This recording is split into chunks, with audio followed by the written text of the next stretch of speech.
Assalamualaikum warahmatullahi wabarakatuh. Bismillah, alhamdulillah, wassalatu wassalamu ala sayyidina wa maulana wa habibina wa syafi'ina Muhammad wa ala alihi wa sahabatihi wa man tabi'a hudah.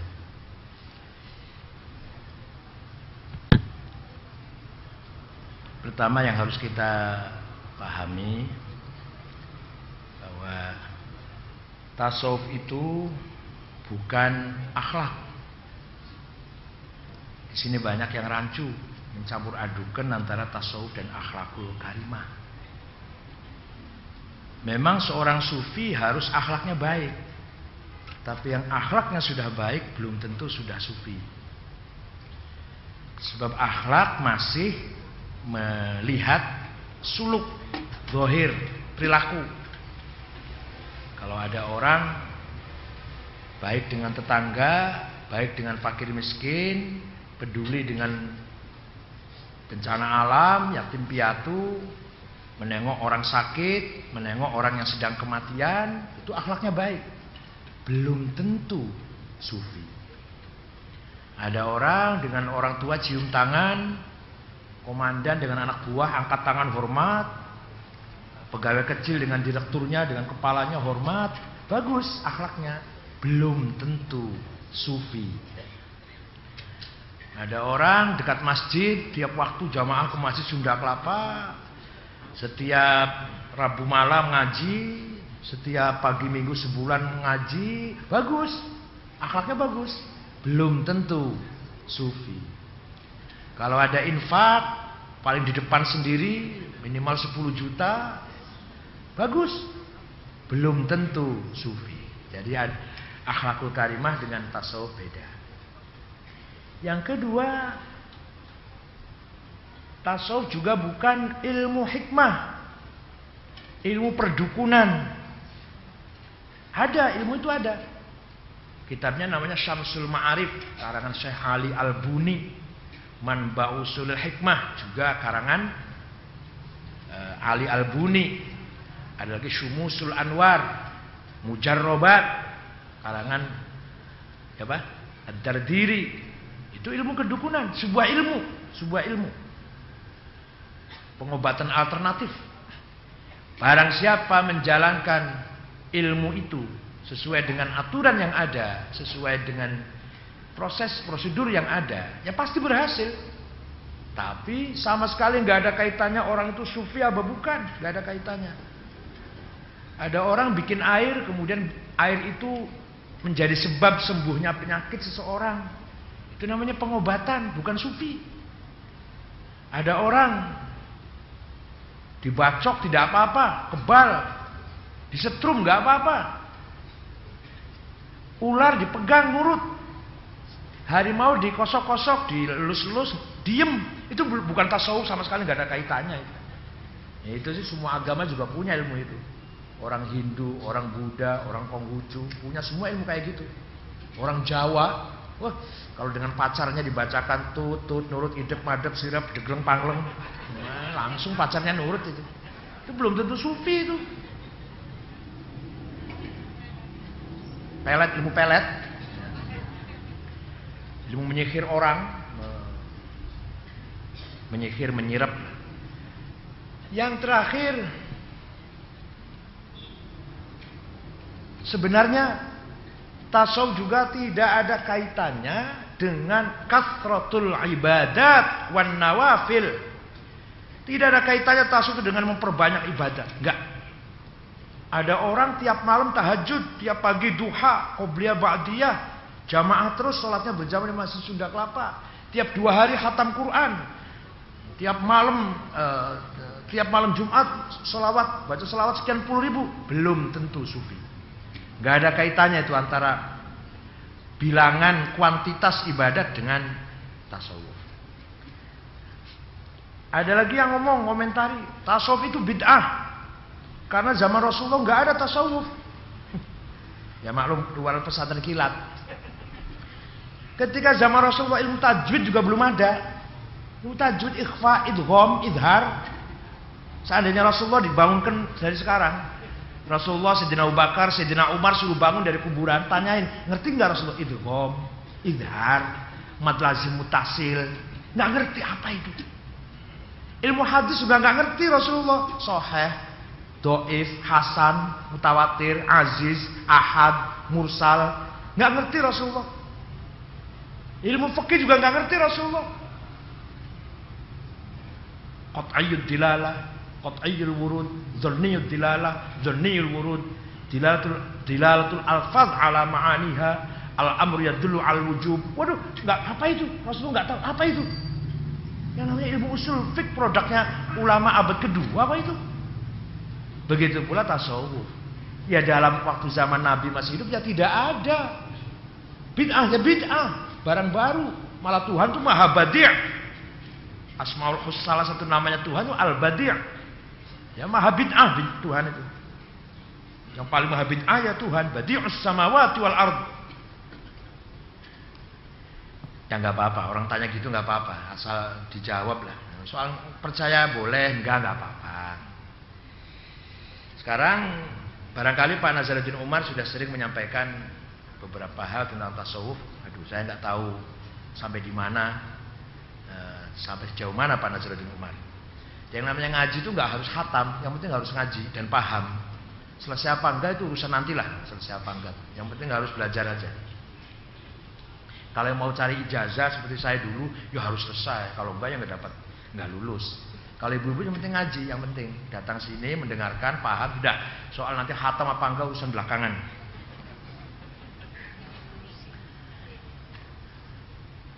Tasawuf itu, aduh saya nggak ada papan tulisnya ya. Tulisannya kalau bahasa Arab ta sod wawu fa, tasawuf. Itu berasal dari kata apa? Di sini beberapa ulama punya pendapat yang beda-beda. Ada yang berpendapat dari kata sofaun, artinya bersih, jernih, bening. Itu pendapatnya Imam Abu Bakar Al-Kalabadi dalam kitabnya namanya At-Ta'arruf li Madhhabi Ahli Tasawuf, yang sudah diedit oleh Dr. Abdul Halim Mahmud, Syekhul Azhar. Kenapa dari sofa? Ya karena tasawuf itu tujuannya li sofail insan an kaduratil basyariyah, untuk menjernihkan hati manusia dari kotoran-kotoran hawa nafsu basyariyah, supaya hatinya bersih. Maka proses bersih itu bahasa Arabnya sofa. Orang yang sudah bersih berarti orang yang sudah sufi.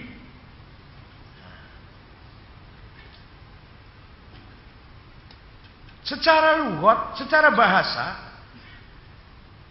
kata tasawuf diambil dari sofa itu tidak benar. Secara makna benar, tapi etimologisnya nggak benar. Sebab kalau dari kata sofa, orang yang sudah bersih berarti bukan sufi, tapi disebut sofai. Nah, paham apa enggak punya gitulah. Enggak ada papan tulisnya. Jadi secara makna sofa bersih, benar itu. Tujuannya tasawuf itu membersihkan hati. Nah, tapi secara bahasa orang yang sudah sufi, orang yang sudah bersih, nanti bahasa Arabnya kan sufi, tidak sofai. Nah, kalau dari kata sofa berarti orang itu disebutnya sofai. Oleh karena itu dari sisi bahasa salah. Kata tasawuf diambil dari kata sofa. Yang kedua, ada yang berpendapat kata sufi itu diambil dari kata sufah. Sufah itu sebuah pojok di Masjid Madinah, di Babun Nisa. Pernah umrah, sering umrah kan Bu? Babun Nisa, sebelah belakangnya makbarah makom Rasulullah. Masuk Babun Nisa itu nanti kalau masuk sebelah kanan ada emperan, emperan itu tempat duduk yang ya 1,5 meter tingginya lah, kira-kira begini. Dulu di situ sufah namanya, serambi sebelah timur laut, tempatnya para sahabat muhajirin yang datang ke Madinah. Tidak ada famili, tidak ada kenalan, tidak ada sahabat. Pokoknya pindah ke Madinah membawa akidah, membawa iman Islam. Di sana oleh Rasulullah ditempatkan di pojok situ, timur laut Masjid Madinah.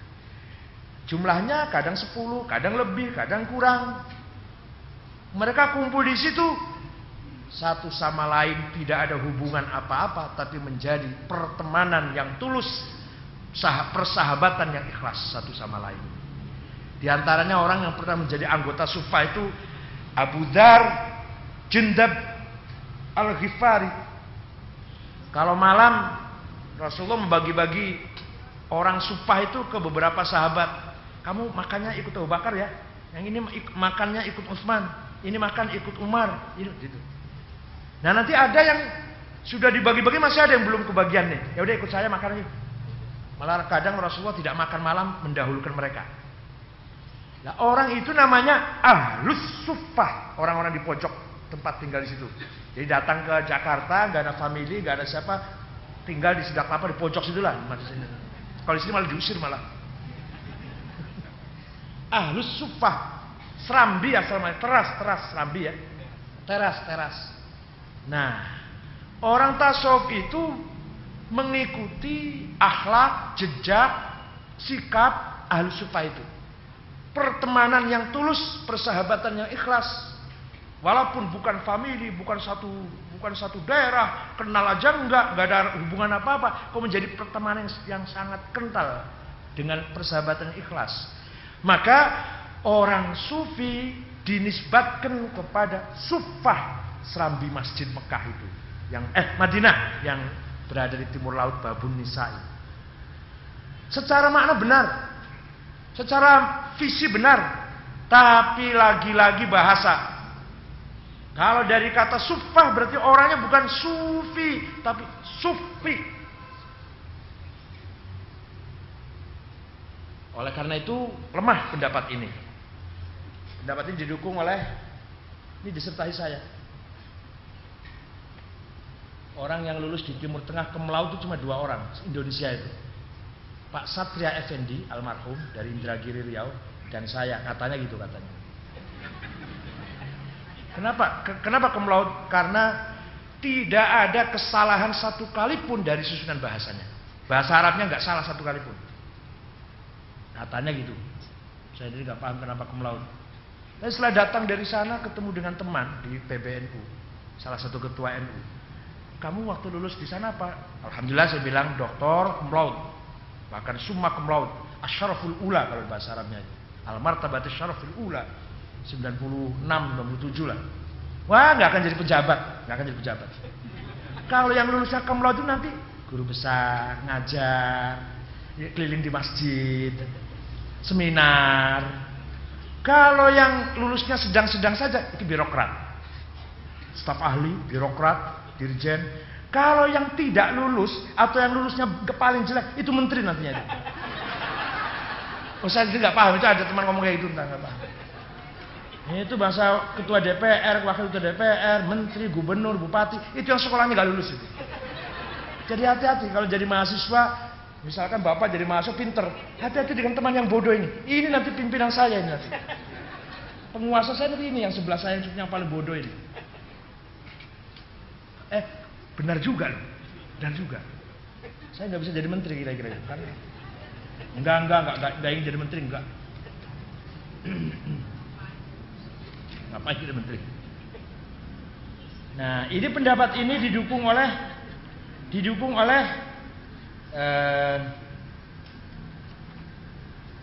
Ibnul Jauzi dalam kitabnya Talbis Iblis.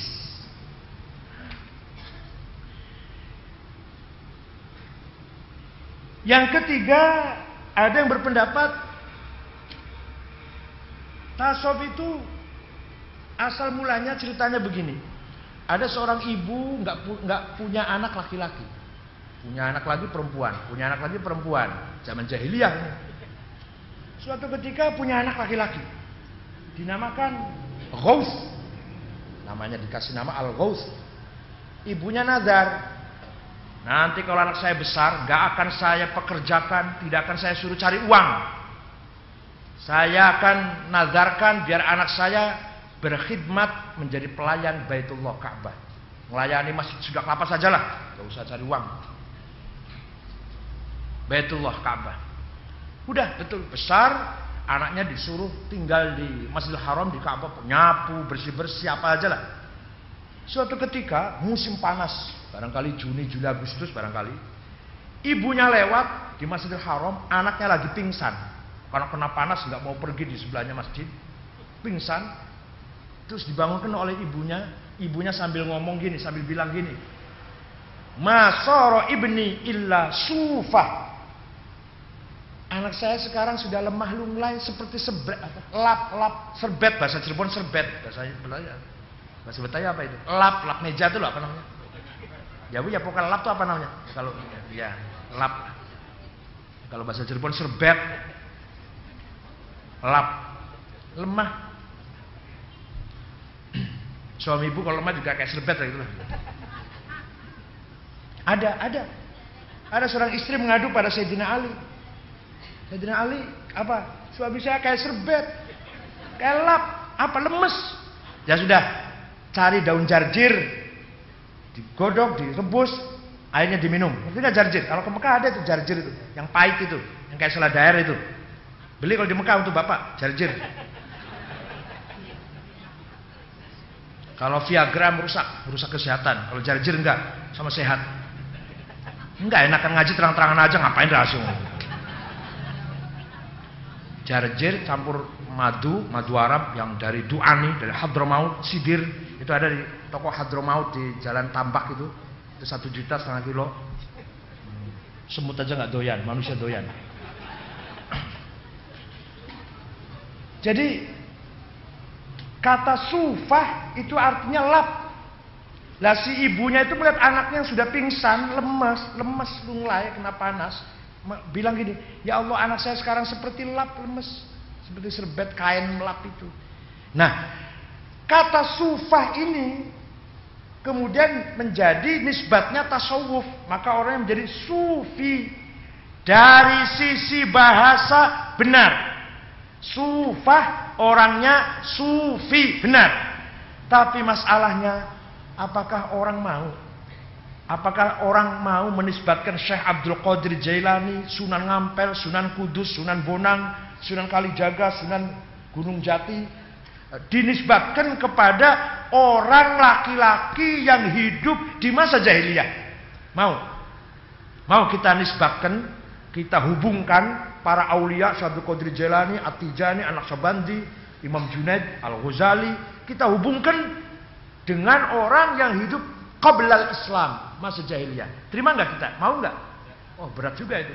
Masa Syekh Abdul Qadir Jailani hubungannya, gelar predikatnya tuh dihubungkan dengan orang yang hidup semasa jahiliyah. Malah ada yang mengatakan zaman jahiliyah juga dulu ada satu kelompok orang yang zuhud, asketis, nggak cari uang apalah, pokoknya menerima, sabar, tapi belum Islam. Lah apakah tasawuf mau dinisbatkan kepada kelompok itu? Saya kira itu berat. Oleh karena itu Imam Al-Qushairi, Abdul Karim Al-Qushairi, yang punya kitab Ar-Risalah yang sudah diterjemah oleh saudara Lukman Hakim, namanya terjemah. Entah terjemahnya benar apa enggak ya, baca sendirilah. Kalau saya nggak pernah baca terjemah. Jangankan orang, Departemen Agama aja terjemah Quran banyak salah itu. Ketika menafsir itu madana fatadalla Jibril, ya, di surat An-Najm itu madana fatadalla, kemudian mendekat Jibril. Muhammad yang mendekat Allah itu Mi'raj itu Muhammad kok Jibril. Coba lihat. Maka dabal fuadu maro'a, itu lihat terjemahnya An-Najm. Itu Departemen Agama itu banyak salah. Tadi juga yang di sini tadi salah itu, tadi yang di Asmaul Husna tadi. Al-Wali 2 kali itu salah itu. Yang pertama Al-Wali, yang kedua Al-Wali. Ya wali yang kedua. Itu baru datang sekali di Sunda Kelapa. Kalau 2 kali ketahuan apa lagi ya?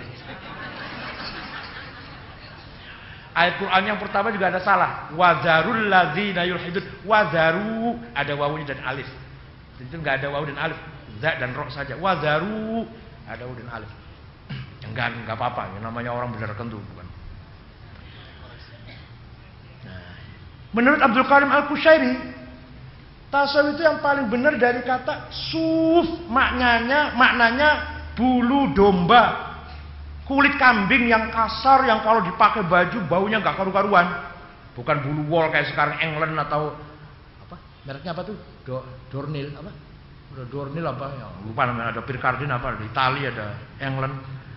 Kalau sekarang wol itu mewah. Kalau dulu yang namanya wol itu ya kulitnya kambing dipakai baju. Baunya nggak karu-karuan, juga kasar. Nah, ketika orang pakai baju seperti itu disebut tasawwafa, memakai bulu domba. Seperti takomaso, memakai gamis. Seperti talabasa, memakai pakaian. Itu bahasa gitu loh, bahasanya ini. Dari sisi bahasa Arabnya begitu. Nah, ketika orang pakai bulu domba, tasawwafa, dia pakai baju dari bulu domba. Maka orangnya yang pakai itu sufi. Nah, ini dari sisi bahasa benar. Dari sisi penampilan lahir juga orang tasawuf yang nggak mau mewah juga benar. Ada benarnya. Jadi orang tasawuf itu orang yang tidak mementingkan penampilan lahir. Lahirnya mau morat-marit, mau berantakan, yang penting hatinya lah. Yang penting hatinya, lahirnya nggak diurusin. Itu orang tasawuf. Jadi itulah ceritanya asal usul kata tasawuf. Sekarang definisinya apa sih? Tasawuf itu apa definisinya? Banyak sekali definisinya, Bu. Ada 128. Dan yang paling ahli mendefinisikan ini bukan orang Islam, Arnold Nicholson dari Oxford, Inggris. Ada seorang kiai, Syekh alim dari Mesir namanya Syekh Abul Aila Afifi. Beliau dibimbing kuliah di Inggris, dibimbing oleh Arnold Nicholson. Artinya apa? Artinya si orang kiai Islam ini muridnya orang orientalis malah. Sampai menjadi menantunya. Jadi Abul Aila Afifi itu Syekh dari Al-Azhar, jadi menantunya Arnold Nicholson. Istrinya tetap Kristen, beliau ya Syekh Islam, Syekh Al-Azhar. Ya nggak apa-apa. Di dunia biar ada macam-macam dulu, Bu. Jangan satu aja. Saya kalau ada ngomong Syanu, ya nggak apa-apa, ya biar macam-macam. Syanu istrinya Kristen loh, ya nggak apa-apa. Ya, biar ada yang kayak gitu. Masuk semua sama. Syanu tuh nggak suka tahlil, ya nggak apa-apa. Kalau Syanu suka tahlil banget, ya nggak apa-apa. Gitu aja kok repot. Alah.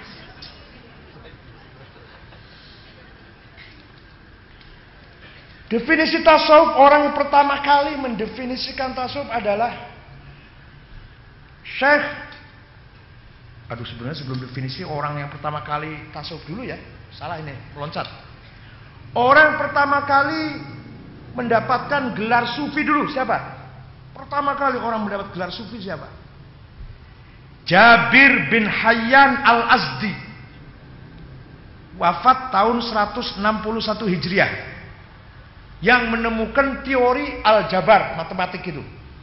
Itu yang pertama kali orang yang mendapatkan gelar sufi. Beliau muridnya, gurunya namanya Imam Ja'far As-Sadiq Ibn Muhammad Al-Baqir Ibn Ali Zain Abidin Ibn Husain Ibn Ali Ibn Abi Thalib. Jabir bin Hayyan ini jenius. Setiap malam di samping ilmunya, otaknya cerdas, jenius. Tiap malam tidak kurang 100 rakaat kalau tahajud. Setiap pagi kalau akan melakukan observasi, melakukan penelitian, permisi dulu, minta izin dulu pada gurunya Imam Ja'far Shadiq. Kalau dapat izin baru dia melakukan penelitian. Beliaulah yang pertama kali menemukan teori aljabar. Beliau pertama kali menemukan teori kimia dalam dunia Islam. Dia membaca kitab Yunani, kemudian Islam juga dimodifikasi dengan teori-teori dalam Islam. Bahkan dia sampai bisa menjadikan batu biasa, batu kerikil jadi berlian atau jadi emas. Hasil batu biasa jadi batu berharga. Dari sekian kilo, dari sekian sekilo batu kasar menjadi 1 gram emas, itu dia bisa. Dan sudah dilakukan, sudah dicoba. Bahkan dia mempunyai tujuan ingin menghidupkan orang yang sudah mati atau binatang mati kira hidup lagi gimana. Waduh, cloning itu. Jadi cloning itu bukan barang baru. Dulu sudah pernah orang mikirkan cloning. Tapi angkat tangan, setelah bicara ruh angkat tangan dia. Gagal. Ternyata dia kalau sudah masalah ruh angkat tangan. Jadi kalau batu biasa jadi emas, batu biasa jadi ramuan-ramuan jadi obat, ramuan ini jadi begini, bisa dia. Tapi seketika sampai kepada masalah ruh, angkat tangan, gagal. Tapi ide cloning sudah ada dari dulu, bukan barang baru. Itulah Jabir bin Hayyan. Orang yang pertama kali mendapatkan gelar sufi, beliau hidup di kota Kufah. Yang kedua namanya Abdul Karim ibn Utsman atau terkenal dipanggil Abdak, wafat tahun 165. Beliau tidak pernah makan yang ada ruhnya. Jadi kalau makan apa? Vegetarian, ya. Kalau saya makan nggak ada ruhnya. Masa ayam hidup, ayam mati nggak ada ruhnya. Dan beliau sangat zuhud, sangat tawakal. Namanya Abdul Karim ibn Utsman. Sangat zuhud, sangat tawakal, sangat mahabbah dengan siapapun, mencintai sesama orang, nggak lihat orang itu siapa. Pokoknya kalau ketemu orang dia pasti tidak pernah membenci satu orang pun. Hatinya sudah penuh dengan cinta. Tidak ada ruang untuk membenci siapapun. Itu seperti Rabi' Adawiyah. Rabi' Adawiyah itu pernah ziarah ke Rasulullah. Kemudian setelah ziarah ngomongnya gini, Rasulullah minta maaf ya, saya baru kali ini sempat ziarah. Karena hati saya udah penuh dengan zikir pada Allah, lupa zikir pada Anda. Betul. Tapi jangan niru gitu, aku sampean niru gitu. Keluar dari ziarah Rasulullah, jumpa iblis. Iblis, saya nggak bisa benci kamu. Hati sudah penuh dengan cinta kepada Allah, nggak ada ruang untuk benci. Jadi nggak ada tempat hati saya untuk benci. Jangan pada manusia, pada iblis pun sudah nggak ada tempat untuk membenci. Itu Rabi' Adawiyah, Rabi'ah Sunda Kelapa, Menteng Rabi' Adawiyah.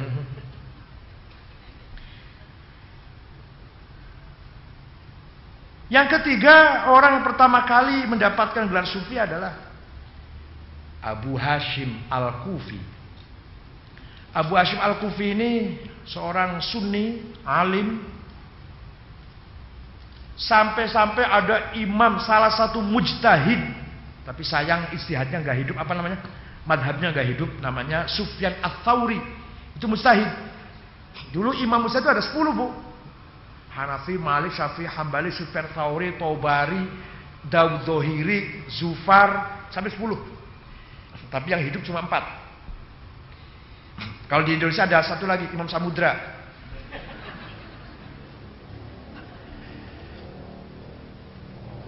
Sufyan Tsauri ngaji, belajar sama Abu Hashim. Sufyan Tsauri itu imam besar itu, selevel Hanafi, Malik, selevel itulah besarnya, ulama, imam mujtahid. Belajar sama Abu Hashim tentang apakah artinya riya itu. Sesungguhnya riya itu apa? Riya. Oh, jawabnya Abu Hashim gini. Ada'ul amal li ajlin nas syirk wa tarkuhu li ajlin nas riya. Melakukan amal soleh supaya dipuji manusia, musyrik. Meninggalkan amal supaya tidak dipuji manusia, itu riya itu. Contohnya gimana contohnya? Sholat di Sunda Kelapa di depan sendiri, softnya depan sendiri supaya kelihatan dipuji, musyrik. Sholatnya di belakang sendiri supaya nggak kelihatan orang, riya.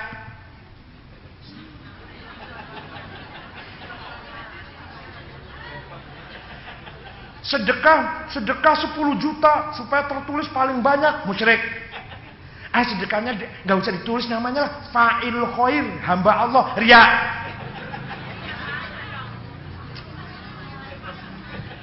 Baca Qur'annya keras supaya didengar enak suaranya, tajwidnya, murattal tartilnya, supaya orang memuji saya, musyrik. Baca pelan-pelan, nanti malu kalau dipuji orang nanti kayak apa? Riya. Nengok orang sakit, menghadiri undangan perkawinan supaya aduh kalau nggak berangkat apa kata orang, musyrik. Belakangan sajalah nengoknya, nanti jangan dikira saya paling, riya. Yang benar apa? Yang benar orang itu harus di X, orang manusia harus di X merah.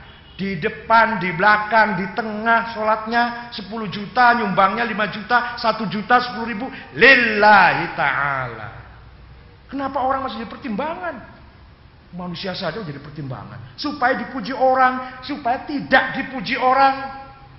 Malu sama orang, gak enak sama orang, segen sama orang. Loh, orang dipertimbangkan.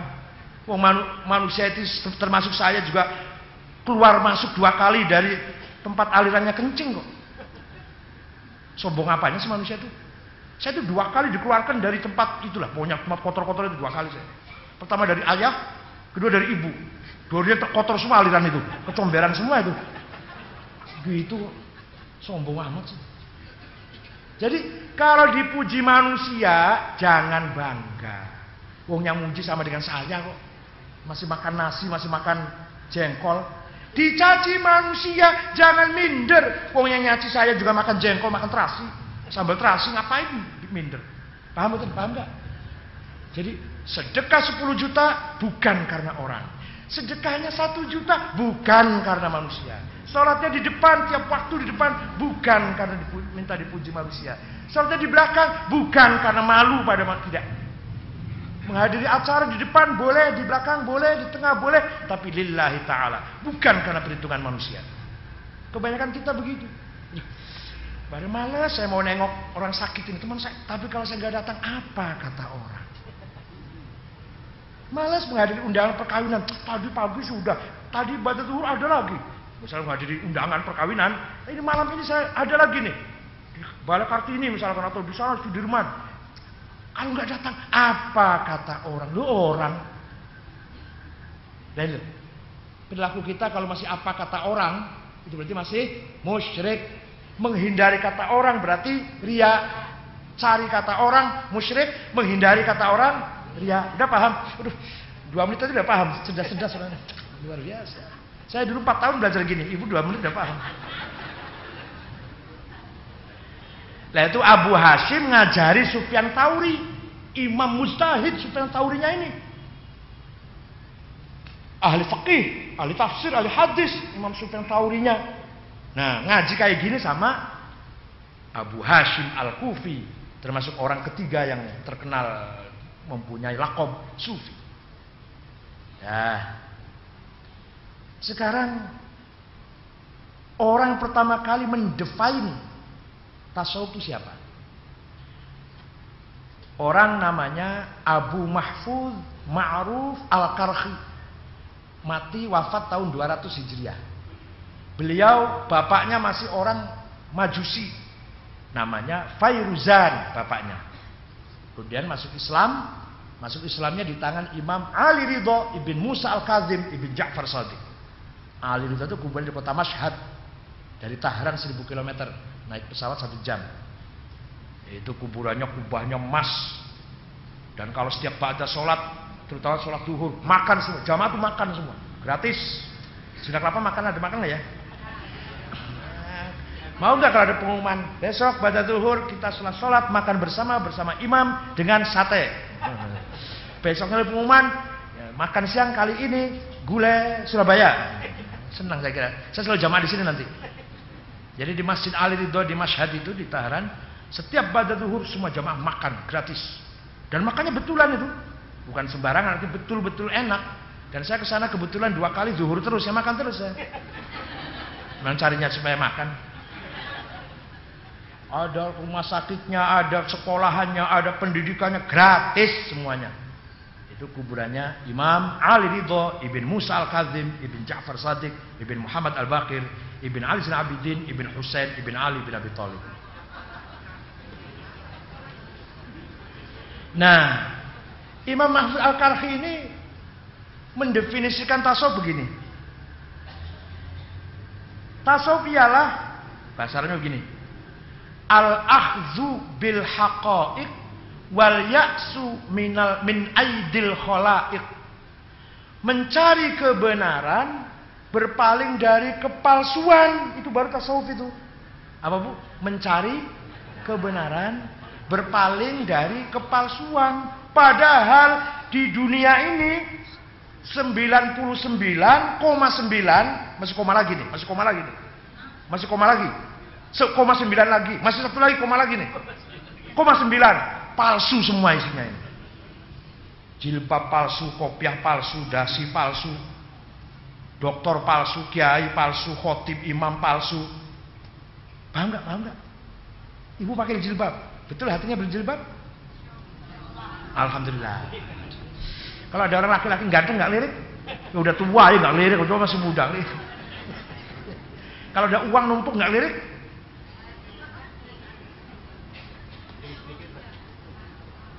Kalau diajak belok-belok dikit nggak mau.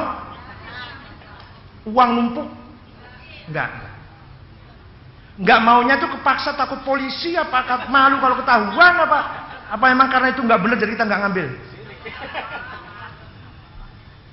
Itu mencari kebenaran, berpaling dari kepalsuan, itu baru tasawuf. Padahal di dunia ini isinya palsu semua ini. Saya ini kopiah ini palsu ini. Biar dianggap jadi kiai aja Ustaz saya kopiah. Hatinya nggak karu-karuan. Jubah palsu, gamis palsu. Suatu ketika ada orang berangkat Jumatan pakai gamis, pakaian Arab, bawa tasbih, sorbannya besar. Di tengah jalan digigit anjing. Anjing dipukul. Anjing lapor pada Tuhan, saya sakit Tuhan. Kenapa dipukul Pak Haji yang berangkat Jumatan itu? Stop Haji. Kata Tuhan, stop dulu Haji. Kenapa kamu pukul anjing? Ya, karena dia gigit pakaian saya. Nah, sekarang anjing tanya, kenapa kamu anjing gigit pakaiannya Pak Haji itu? Saya pikir, kata anjingnya ini, saya pikir orang yang pakai gamis, bawa tasbih, sorbanan, bawa sajadah, nggak punya marah. Masih marah juga. Terus Tuhan tanya lagi pada anjing, kamu kok sejauh itu sih? Apanya namanya?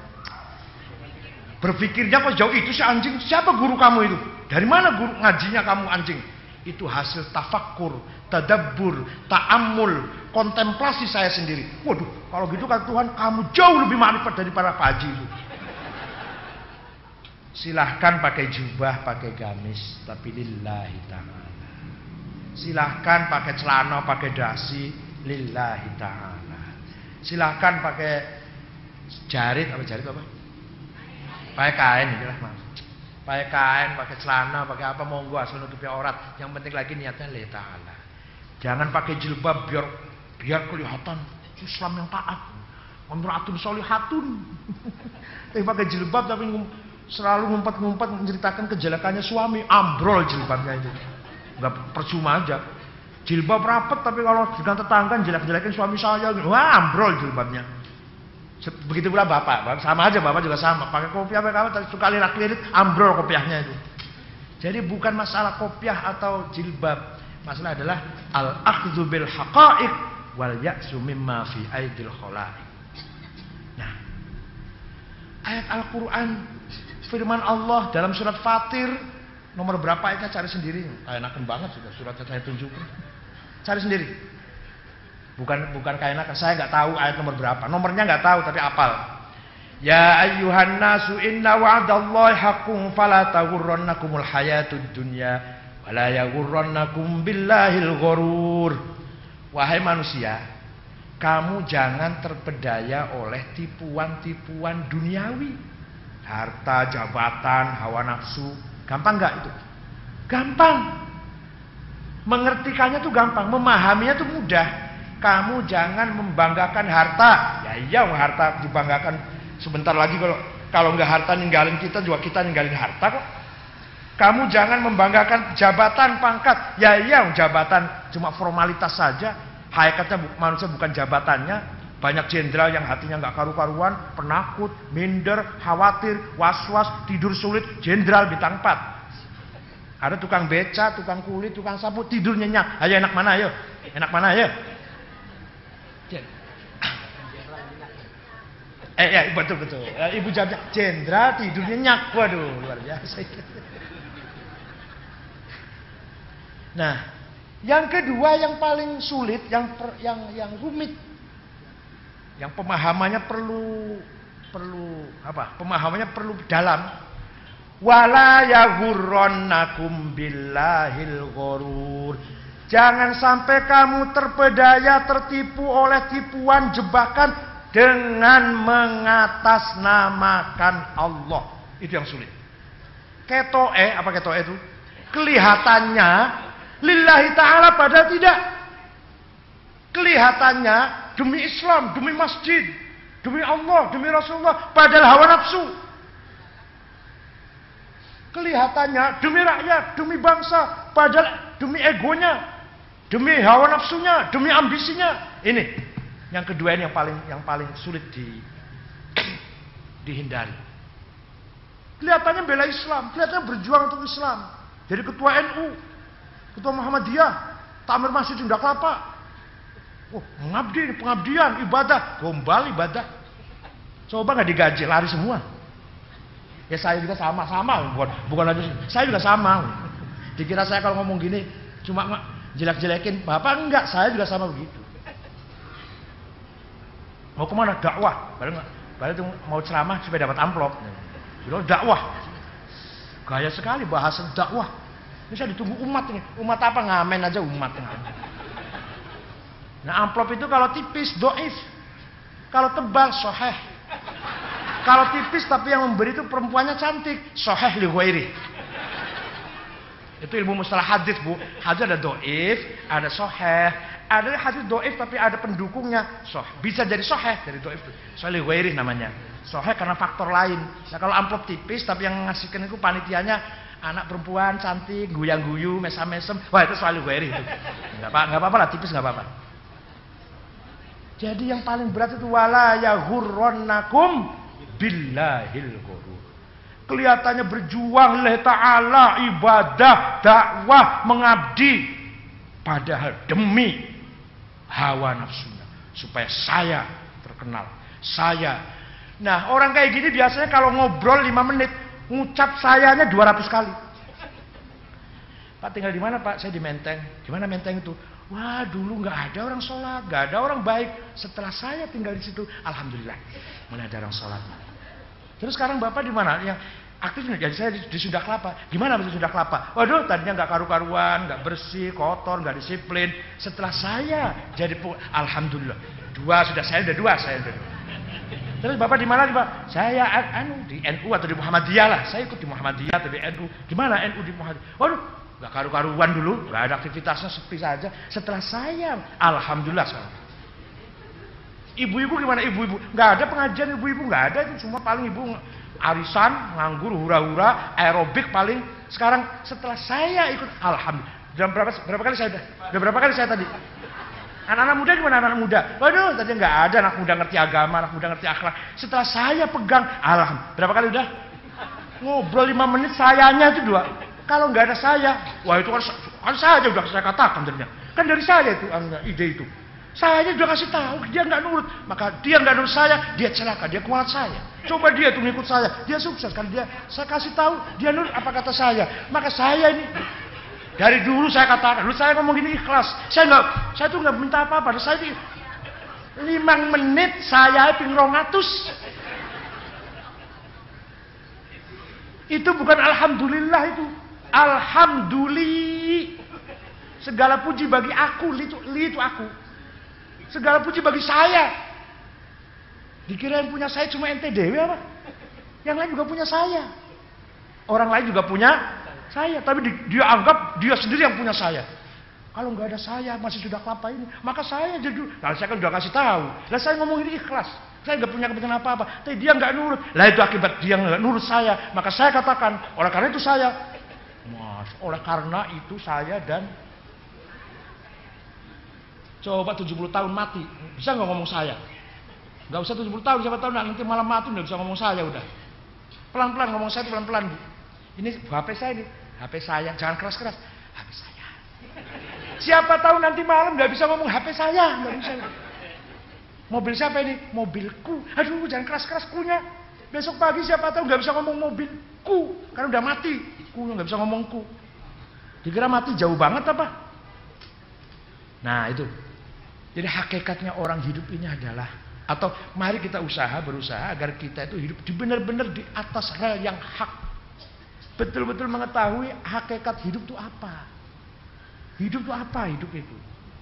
Nah mari kita jauhi kepalsuan.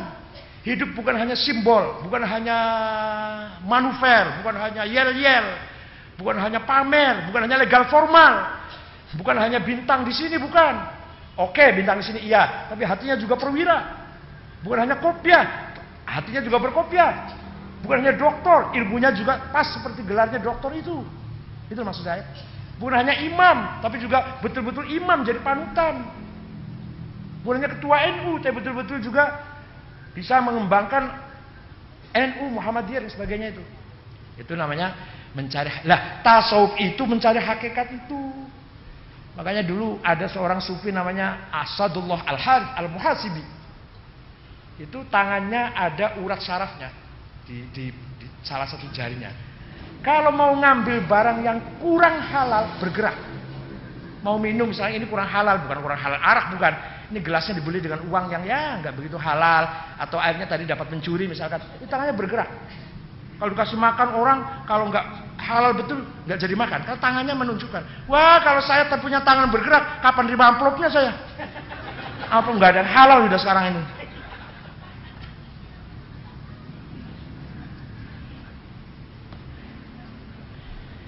Yang kedua,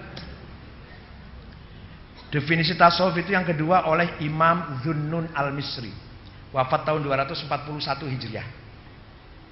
Namanya Ibrahim ibn Thauban Al-Ikhmimi dari Mesir Selatan.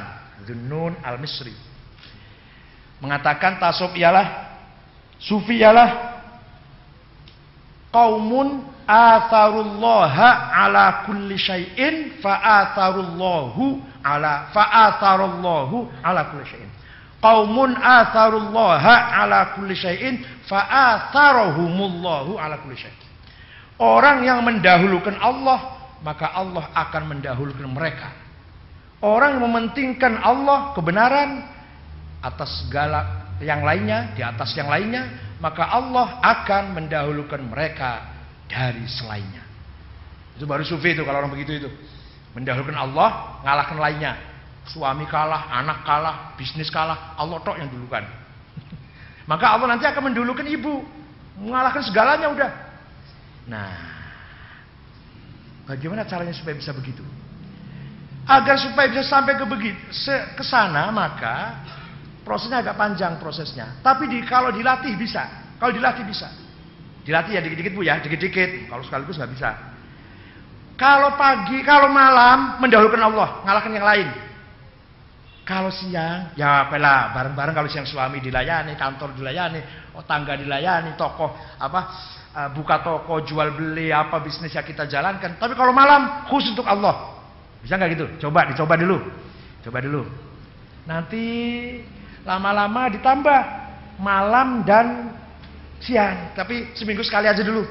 Senin kalau siang Senin untuk Allah saja, yang lain buang, kan nggak dipikirin. Belajar. Lama-lama akan terasa Bu, enak ya nggak mikirin cetek bengek, hanya mikirin Allah tuh enak, ringan rasanya. Ketagihan malah. Aduh, ada dangdut nggak dengar sudah, ada idol nggak mau, ada KDI nggak mau sudah. Arisan males sudah. Itu semua basa-basi omong kosong karena tidak mencari kebenaran. Ada sebuah ibadah yang kalau pas momentumnya, pas ngepasin, walaupun kalimatan wahidah tusma'u minal mala'il a'la. Saya pas kebetulan ngomong ya Allah, tapi pas ikhlas. Kebetulan lagi didengar, momentumnya tepat, itu didengar oleh Allah, walaupun hanya ya Allah kemudian tidur, diberikan semuanya. Ada lagi yang ibadah dari jam 12 sampai jam 4 wirid terus. Ngadep ngulon terus apa ngulon nih. Baru ke barat terus di atas sajadah. Allah nggak menerima, nggak mendengar itu. Kenapa? Kalau ya Allah, itu ya Allah mulut nyampe uang, duit. Ada lagi yang ya Allah sekali saja, tapi ikhlas betul-betul, buang semua buang. Apa yang ada di kanan kiri, langit, bumi, suami, anak, istri, keluarga, dagangan, perusahaan, uang, deposito, tagihan, apalah semua cacak buang coba, buang. Sampai diri kita sendiri buang coba. Setelah terbuang semua, baru ucapkan ya Allah. Bisa nggak itu? Belajar sekali aja gitu. Nah itu nanti ya Allah didengar betul itu. Kalau ya Allah masih ya duit, ya nanti Allah duit. Ya masih mendingan. Pengen duit panggilnya Allah masih mending daripada pengen duit terus cari calon gubernur. Ini lagi saatnya ini subur uang nih, yang tim sukses. Biasanya kalau tim sukses tuh yang calonnya belum sukses, timnya dulu sukses biasanya. Saya itu Bu. Jangan dikira saya nuduh orang lain, enggak. Jadi coba belajar. Biasanya saya kalau disinggung orang marah, coba hari ini tidak. Biasanya kalau teman di pojok lagi ngerumpi, saya nimbrung biasanya. Oh iya, kamu baru tahu. Saya dulu. Minggu kemarin saya dengar itu. Biasanya gitu biasanya. Enggak. Sekarang tahan, belajar nahan. Biasanya menyesal, biasanya aduh. Sakit aduh, ya Allah kenapa? Coba belajar tidak aduh. Gus Dur itu satu kelebihannya. Kiai Abdurrahman Wahid itu satu, tidak pernah aduh. Tidak pernah mengapa saya begini. Gak pernah. Maaf, beliau sudah fisiknya kayak gitu, ibu nyainya juga istrinya kayak gitu. Gak pernah, telinga saya belum pernah dengar beliau aduh, gak pernah. Orang sangat percaya diri, semangat hidupnya luar biasa. Lagi diimpus di rumah sakit, keluar demo dulu, dilepas dulu impusnya demo. Itu masuk rumah sakit lagi, impus lagi. Di dunia apa ada tuh kayak orang kayak gitu tuh? Ya kelemahannya manusia, kelemahannya ada, tapi itu kelebihannya yang saya ceritakan.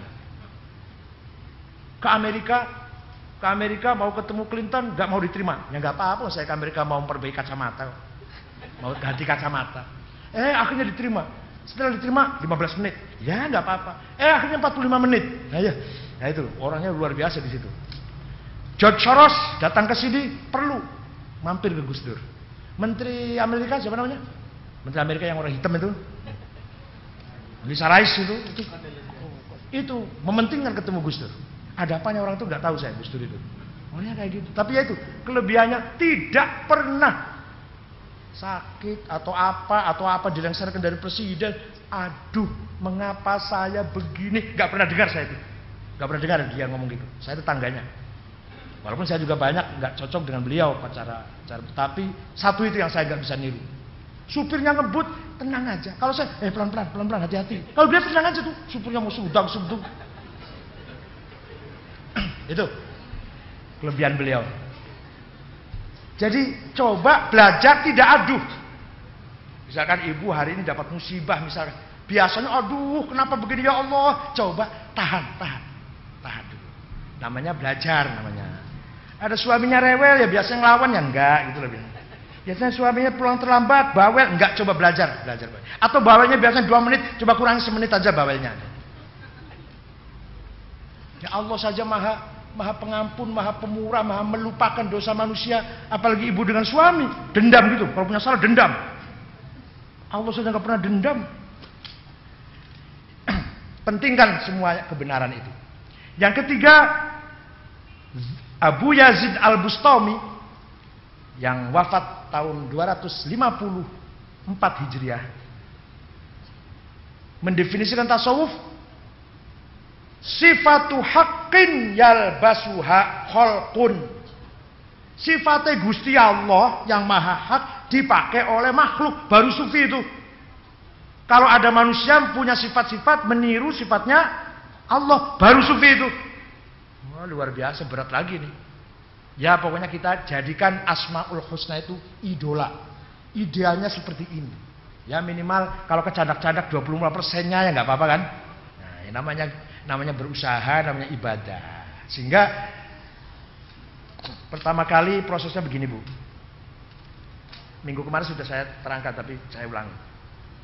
Misalkan di hati kita penyakitnya 10, misalkan saya kalau Bapak udah bersih-bersih, saya ini yang kotor. Hasud, dengki, sombong, takabur, suudzon, permusuhan, benci, syirik, riya ada dalam hati saya 10. Coba bulan ini dikurangi 2, hasud dan iri buang. Masih 8. Enggak apa-apa. Jangan sekaligus nanti semaput, nanti pingsan nanti kalau semaput. Nah, begitu dua hilang namanya taholli, apa namanya? Cleaning, proses cleaning, pembersihan. Nanti akan muncul di sini tahalli. Yang kan kosong nih, 02 nih. Masuk tahalli, apa? Perhiasan. Menghiasi diri kita apa? Muncul sabar, muncul tawakal, muncul fakr, muncul ridho, muncul syukur. Gitu loh. Nanti bulan depan lagi kurangi 2 lagi. dendam, permusuhan dengan tetangga, dengan saudara, masalah warisan nggak beres, nggak apa-apa, lupakan. Ya warisan tapi lupakanlah. Coba hilang 4 kan, muncul lagi nanti tahalnya muncul apa? Ridho, syukur. Gitu loh. Jadi kalau taholinya nggak pernah dibersihkan, penyakitnya 10 masih utuh. Ngaji tiap malam di Sunda Kelapa, sabar, ridho, syukur, mahabbah, fakir, tawakal, nggak akan masuk. Nggak akan masuk itu. Ngaji, masuk enggak.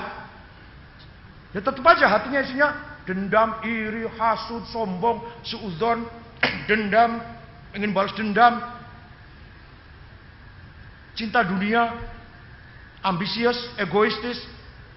Begitu, hati yang masih isinya begitu, suruh masuk, sabar, ridho, syukur, mahabbah, tawakal, enggak akan masuk. Jadi kosongkan dulu, baru nanti masuk. Ya makanya diatur pelan-pelan. Dalam Al-Quran dikatakan, Zuyyina linnasi hubbus syahawati minan nisa'i wal banin wal qanatiril muqantarati minadh dhahabi wal fiddati wal khaylil musawwamati wal an'ami wal harth. Dzalika mata'ul hayatid dunya wallahu 'indahu husnul ma'ab. Surat Al-Imran ayat berapa cari sendiri. Keenakan banget. Ayat ini surat sekian diartikan, Masya Allah, manja banget. Saya dulu cari sendiri ayat berapa surat Allah, cari sendiri dulu. Saya nggak tahu surat nomor ayat berapa, saya nggak tahu. Apal dan nggak tahu nomor berapa. Kira-kira nomor 4 apa ya? 14 ya. Manusia itu diberi kesenangan 1 istri. Ya kalau ibu ya laki-laki. 2 banin anak. 3 wal qanatil muqantarah, dolar, euro, ngapain rupiah? Dolar. Yang keempat, minadh dhahabi wal fiddah, emas, berlian, apalagi? Zamrud, zabarjad. Apalagi? Pokoknya gitulah, yang mahal-mahal. Mata kucing. Apalagi yang mahal apalagi? Wal khayl musawwamah, mobil, binat, kuda yang larinya cepat, mobil, BMW, Audi, bila perlu Rolls Royce. Aduh, jangan sayang, nanti jangan dipakai, paling dikemulin aja nanti. Saya punya tetangga, mobilnya ada Mercy, dikemulin terus, yang keluar kok CR-V terus, nggak pernah yang lain. Jadi untuk apa itu mobil? Dikemulin saja, dikosok-kosok saja, yang keluar kijang terus. Nah itu tuh apa itu? Nah, makanya nggak usah mobil mewah lah. Nanti nyerempet, sayang udah. Nanti nggak bisa tidur kalau nyerempet. Wal an'am, peternakan. Wal harth, kebun, ladang, tanah. Punya tanah di Cianjur, punya tanah di Sukabumi, punya tanah di Bogor, 20 hektar. Punya tanah kebun sawit di Sumatera. Yang lagi apa? Wal harth, tanah. Wa mata'ul hayatid dunya, dan kesenangan dunia. Profesor, doktor, jenderal, kolonel, apalagi ajengan, imam, ustadz, kiai, insinyur, itu semua kesenangan. Piagam, vandal, sertifikat, porsi. Jadi di hati kita itu isinya, kalau bapak baca, kalau lihat hati saya isinya, yang sebelah kanan perempuan, sebelah kiri anak, sebelah bawahnya anak, mobil, bawahnya istri saya, bawahnya perempuan, emas, uang, sebelah lagi ada kursi. Ya ambisi ingin jadi menteri, ingin jadi apa gitu, ada di sini, ada ini. Nah, untung nggak tahu, kalau kelihatan isinya itu, saya itu isinya. Ya kursi ya, apalagi hatinya ibu. Kalau saya tahu, lari saya. Apalagi kalau saya tahu isinya hatinya ibu, lari saya udah, nggak mau ketemu lagi. Isinya hati saya juga gitu. Yang di atas sendiri istri, saya itu istri terus, anak terus. Yang di belakangnya, di bawahnya emas, kekayaan, tanah, mobil, kendaraan, kemuliaan, kepangkatan, jabatan, tidak apa-apa. Enggak salah, enggak. Orang punya itu enggak salah. Zuyyina linnasi hubbus syahawat. Memang kehidupan dihiasi dengan itu. Boleh, asal tidak mengganggu fungsinya qalbu, fungsinya hati. Hati yang penuh dengan iman, hati yang punya basirah, eye of heart, penglihatan hati, jangan diganggu oleh uang. Domir, moral, jangan diganggu oleh mobil, jangan terganggu oleh Mercedes, oleh BMW. Fuad, nurani, jangan diganggu, jangan terganggu oleh gepokan dolar. Sirri, misterius yang ada di hati kita, jangan dikotori oleh tanah, kebun, perkebunan. Yang terakhir, latifah. Latifah itu software yang ada dalam hati kita yang bisa ma'rifat, mengakses ke Lauh Mahfuz, ke aras, jangan dikotori oleh uang, oleh hal-hal seperti itu. Jadi artinya apa? Boleh kaya, boleh tinggi, boleh dapat kemuliaan atau hati lillah. Artinya apa? Dapat uang alhamdulillah, enggak ya. Tapi alhamdulillah beda itu yang dapat keras, kalau yang akhir kepaksa gitu. Sehat alhamdulillah, sakit tapi beda ya, alhamdulillah beda ya. Malah ada ya wis, ada gitunya. Ya udah deh alhamdulillah. Ya itu loh. Likai la ta'sau ala ma fatakum wala tafrahu bima atakum. Surat Al-Hadid ayat berapa itu? Surat Al-Hadid lah. Kamu tidak mendapat apa-apa, gagal, tidak minder. Ketika kamu berhasil, tidak sombong. Itu loh. Likaila ta'sau ala ma fatakum. Gagal, bangkrut, jatuh, tidak minder, tidak putus asa. Wala tafrahu bima atakum. Berhasil, sukses, naik, jembar, luas, banyak, tidak sombong. Jadi lagi jadi pejabat, tidak sombong. Pensiun atau digeser, enggak apa-apa. Sehat alhamdulillah, sakit sudah saatnya sakit. Rezekinya hari ini 10, kemarin pada 20, sama 10 dan 20, tinggal membelanjakannya aja yang beda. Waktu 20 belanjanya ke mall sehari 5 kali. Giliran rezekinya 10, ya ke mallnya 2 kali. Itu aja kok. Waktu rezekinya 10 juta, beli bajunya harga 2 juta, beli tasnya Pirkardin, sepatunya Beli, kacamata Cartier. Sekarang merosot, ya ganti dong, beli sepatunya Cibaduyut, sarungnya Cap Gajah Duduk, bajunya Madiin Tasikmalaya. Udahlah, nggak usah Pirkardin, nggak usah Aigner, nggak usah. Tinggal gitu aja kok, tinggal gitu aja. Lagi gajinya 10 juta, makannya di Hilton, di restoran Jepang. Sekarang gajinya cuma 2 juta di warung Padang. Sekarang gajinya cuma 1 juta warteg. Gajinya nggak ada, kaki 5. Gitu aja kok. Yang penting makan enak.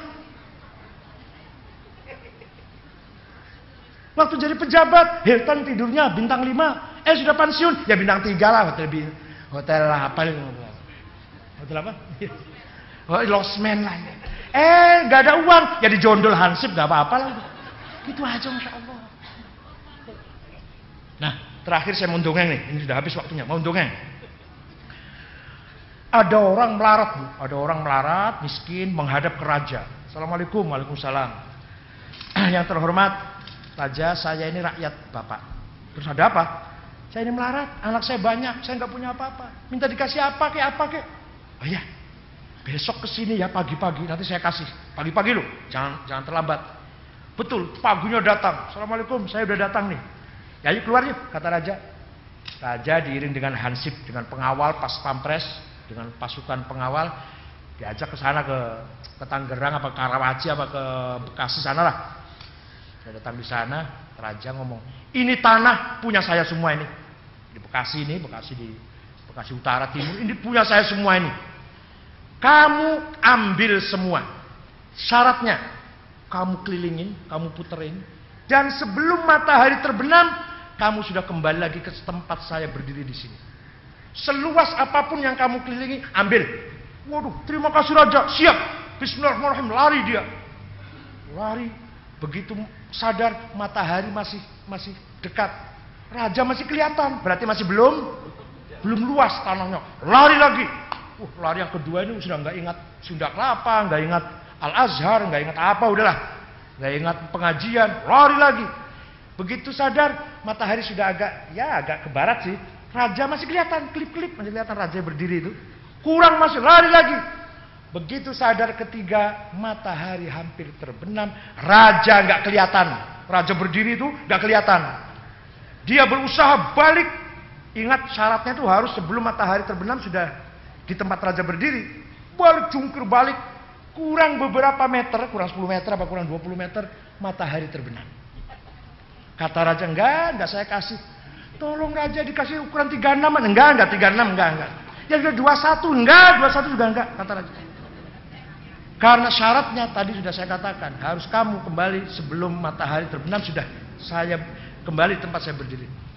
Saking kaget raja tidak bisa ditawar, nggak bisa dirayu rajanya, nggak bisa ditawar, shock, mati, orang tuh mati. Ya kata raja, udah tinggal gali lubang saja, 2 meter kali 1,5 meter, ya itulah dapatnya. Jadi tadinya ingin seluas-luasnya, ternyata yang didapati akhirnya cuma. Nah, mudah-mudahan kita nggak begitu. Luas ya dapat, 2,5 kali ya dapat. Jadi yang luas ini juga dapat untuk amal soleh banyak. Pada akhirnya nanti kita juga 2 kali 1, ya nggak apa-apa. Tapi yang luas kan sudah dapat, gitu kan? Seperti tadi ibu bilang ya jenderal ya tidur nyenyak, itu sama. Mudah-mudahan ada manfaatnya. Syukran wa dumtum fil khairi wal barakah. Wassalamualaikum warahmatullahi wabarakatuh. Monggo. Baik, kami persilahkan kepada para jamaah untuk tanya jawab. Dari bapak-bapak 1 orang, dari ibu-ibu 1 orang.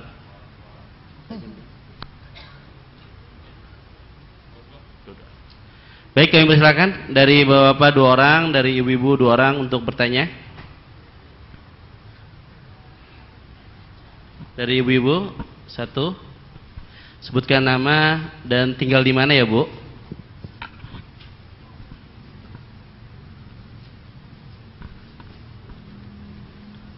Assalamualaikum warahmatullahi wabarakatuh. Yang ingin saya tanyakan, nama Ibu Yoyo dari Utan Kayu, anak muridnya Pak Lukman Hakim. Itu Ustadz, kalau sudah belajar tasawuf, kadang-kadang baru beberapa bulan saja dia sudah bermimpi yang macam-macam gitu. Apa yang menyebabkan mereka seperti itu?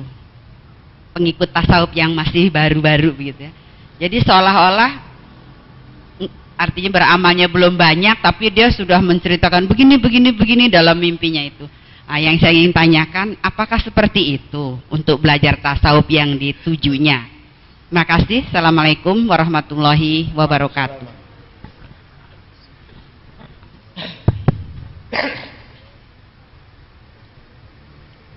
Assalamualaikum warahmatullahi wabarakatuh. Abu Bakar dari Cempaka Putih, Pak. Kiranya gambaran yang Bapak jelaskan tadi kepada kami, kalau kita refleksikan dengan keadaan dunia sekarang ini, apakah kita sebagai pengusaha, apakah kita sebagai pejabat, apakah kita sebagai pegawai atau apapun, kelihatannya agak sulit untuk menerapkannya, Pak.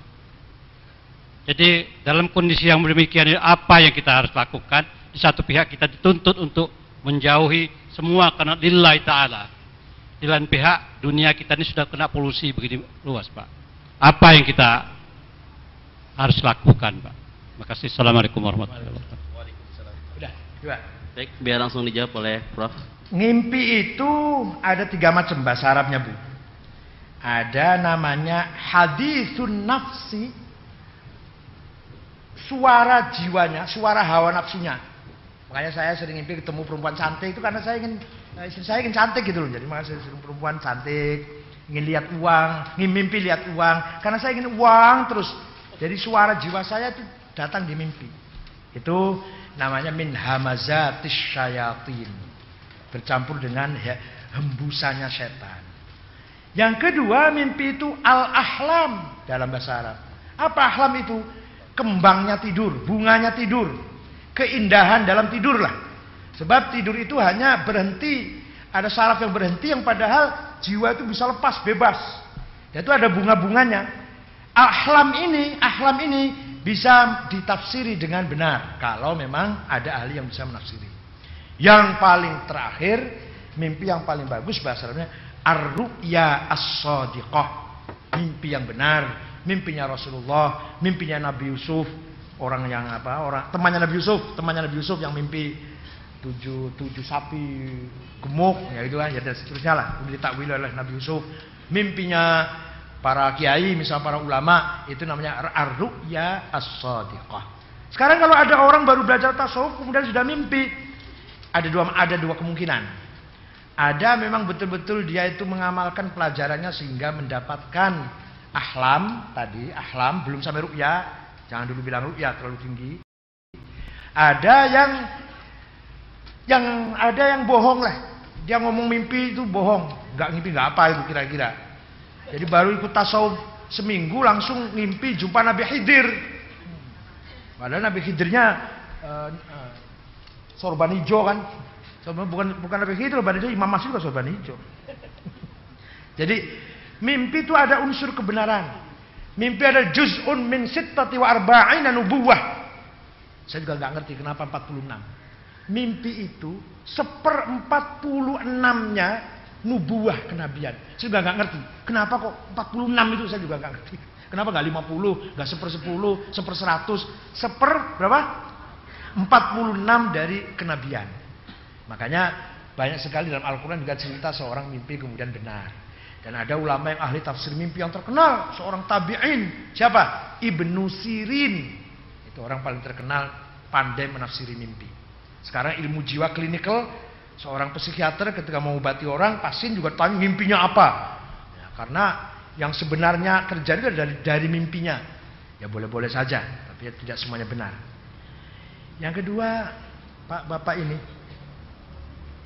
bisa Pak, kalau kita sungguh-sungguh benar-benar hidup di mana saja bisa. Kita berpegang teguh dengan al-haq itu bisa. Ya soal ideal apa enggak nanti berproses.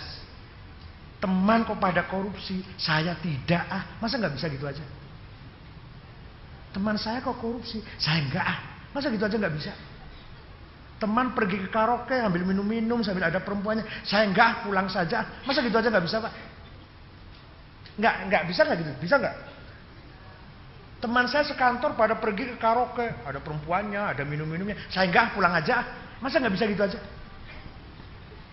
Nah, mana nih kira-kira berat tuh apanya? Ya memang tantangan pasti ada, ujian pasti ada, tapi kita mau jadi orang bener bisa. Saya ambil contoh yang paling konkret Pak. Ya. Kalau kita bergerak di dunia bisnis, saya setelah pensiun turun di dunia bisnis Pak. Semua bisnis yang ada di Indonesia sini di pemerintahan kotor semua Pak. Saya katakan begitu. Apa kita tinggalkan itu berarti kita tidak makan, anak bini kita tidak makan? Oh ya, enggak begitu. Sekarang kalau teman melakukan kotornya 10, kita lakukan kotornya 1 aja lah. Ya namanya gimana? Namanya proses. Kalau teman lakoni kotornya melakukan penipuan atau kekotoran atau kepalsuannya 10%, ya kita 1% aja lah. Jadi ada niat baik, ada rasa salah. Waktu minggu pagi kemarin saya katakan, alam ya'nil ladzina amanu antahsha'a qulubuhum lidzikrillah wa ma nazzala minal haqq. Seidealnya hati kita selalu pada yang benar. Nggak benar, masih belum bisa berusaha supaya benar, masih belum bisa senang pada yang benar, masih belum bisa pengen jadi orang benar, masih belum bisa. Jangan menghalang-halangi teman lagi benar. Udah mentok sudah. Jangan ngalang-ngalangin teman lagi benar. Udah mentok gitu. Jadi ada Pak, klasifikasinya ada. Ada orang salah disebut maksiat. Apa maksiat itu? Terbawa-bawa. Maksiat namanya. Asin bahasa Arabnya. Asin, orang yang bermaksiat, terbawa, terpengaruh, ya lupa, khilaf lah. Ada yang kedua, mujrim, murtakib. Sering melakukan, sering zina, sering minum, sering nipu. Itu bukan terbawa itu namanya. Bukan terbawa, bukan maksiat. Yang ketiga, fasik. Sudah menjadi pelakunya atau bosnya atau agennya lah, agennya maksiat. Itu fasik. Ada lagi yang syirir bahasa Arabnya. Ahlus syar. Sudah gak bisa diharapkan baiknya. Orang itu gak bisa jadi baik. Maunya zina, minum, bunuh, rampok, minum, zina. Maunya itu saja. Itu syirir. Orang yang gini harus dibunuh hukumannya. Kalau dibunuh orang kayak gini syirir. Kalau yang fasik ditahan. Kalau yang tadi sering berlaku ditahan, dikasih takzir, dikasih peringatan. Kalau yang maksiat dinasehatin saja. Jadi Tuhan juga dalam menghadapi orang salah ini, orang jelek ini bertahap. Ada yang khilaf, terbawa, terpengaruh, yaitu dinasehati. Ada yang agak sering melakukan, sering mujrim namanya, pelaku namanya. Nah itu perlu lebih keras lagi, ditahan, dipenjarakan atau apa. Ada yang fasik, sudah jadi agen nih, jadi pentolannya lah. Dan ini ada hukumannya berat lagi. Yang paling berat, ahlus syarr. Orang yang sudah bisa tidak diharapkan jadi baik. Gak bisa orang jadi baik. Ada memang. Jadi sudah kelapa sih gak ada. Yang sebelah sana sudah kelapa lah. Itu ada orang tidak bisa diharapkan jadi orang baik. Ini yang dalam Al-Quran tidak layak dikasih hidup. Harus dibunuh orangnya itu. Ada orang senangnya misalkan kalau lihat orang miskin dia senang. Lihat orang kelaparan dia senang. Lihat orang sengsara dia senang. Wah ini udah, ngapain dia kasih hidup orang kayak gitu? Kayak Kaisar Nero. Kaisar Nero Romawi itu budak dijadikan obor, dibakar, dipajang pinggir jalan. Jadi obor itu jadi lampu. Dia senang ketawa melihat budak dibakar mati. Itu Nero itu yang ahlus syarr namanya. Atau seorang raja Zunuas. Zunuas seorang raja yang membunuh orang Kristen, dibakar hidup-hidup, dimasukkan ke parit. Qutila ashabul ukhdud an-nari dzatil waqud idhum 'alaiha qu'ud. Mereka nonton, mereka melihat dengan nikmat, dengan senang. Orang Kristen dibakar hidup-hidup, masukkan ke parit, dia nonton malah, dia senang. Wa hum 'alaihi faluna bil mu'minina syuhud wa ma naqum minhum illa yu'minu billahi azizil hamid. Itu menimpa orang Kristen tuh di Najran. Najran itu Saudi Selatan sekarang. Nah ini orang kayak gini nih yang ahlus syarr. Di Indonesia sudah mulai banyak ahlus syarr. Dia nggak puas kalau nggak merampas tanah orang. Dia nggak puas kalau belum merampas istri orang. Dia belum marem, belum puas kalau belum menggusur orang miskin. Ini ahlus syarr sudah. Kalau bapak enggak lah, maksiat. Astagfirullah, wudhu aja udah hilang. Terima kasih, mudah-mudahan ada manfaatnya. Bismillahirrahmanirrahim. Alhamdulillahirabbil alamin.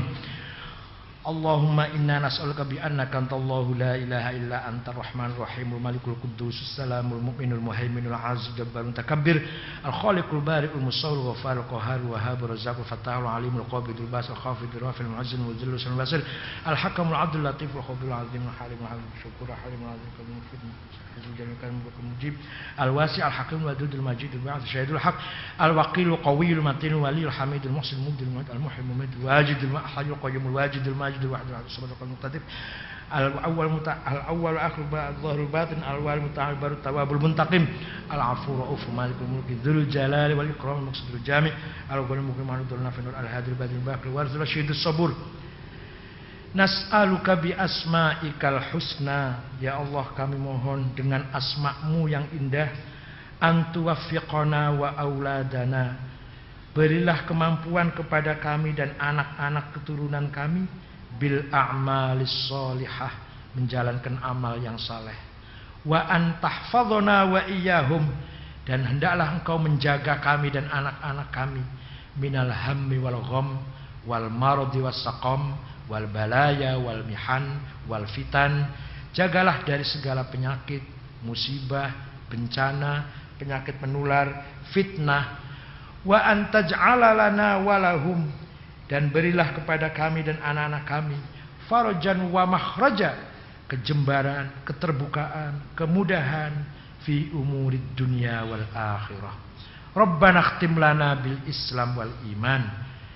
Ya Allah, akhirilah hidup kami dengan membawa iman dan Islam. Waj'al indantihai ajalina min hadhihi dunya, berilah kemampuan kepada kami di akhir nanti ketika menghadapi sakaratul maut. Akhir kalamina, kalimat yang paling akhir kami ucapkan, kalimat la ilaha illallah Muhammadur Rasulullah. Rabbi yassir wa la tu'assir, Rabbi atmim lana bil khair. Wa sallallahu alaihi wasallam Muhammadin nabil ummi walhamdulillahi rabbil alamin.